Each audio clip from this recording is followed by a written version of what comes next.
Hi everyone, this is Nathan, and today's video is, instead of making a blue comet, I'm gonna make the jet train. One is to do your suggestion in 3D printing. And what I mean by suggestions, I really mean the comments you left on the Narrowgauge Steam Engine, which was pretty good, because I like hearing your suggestions. That's so awesome why I like this community. Now, I have built a jet train, but it's with scratching with soda cans.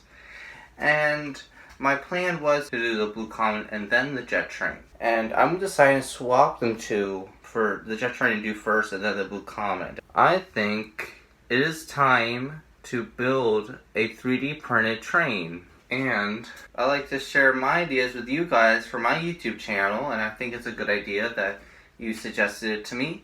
Second, the guy who wanted me to build a jet train, his name is Harrison from SMT Mainline.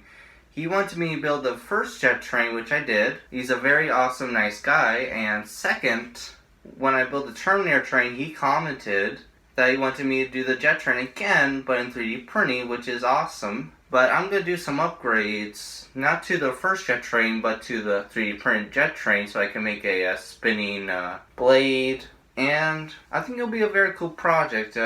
Sometimes when I do scratchbuilding, I don't think of it all the plans together. I just make up as I go along. So that's kind of what all is my other scratchbuild locomotives. So once I'm done building the jet train, I will do the blue comet and then maybe a history video. Just maybe. But I promise it'll come. My two ideas will come later. The jet train must come first. And I was thinking doing little bits of videos here and there because the other two will take a little longer. Not because of me not willing to, it's because of how much work and effort goes into making a video. So that's why. But basically, it means I will do the, short videos first, and at the same time making the other two other videos I promised. So yeah, this is Nathan saying goodbye and have an awesome day.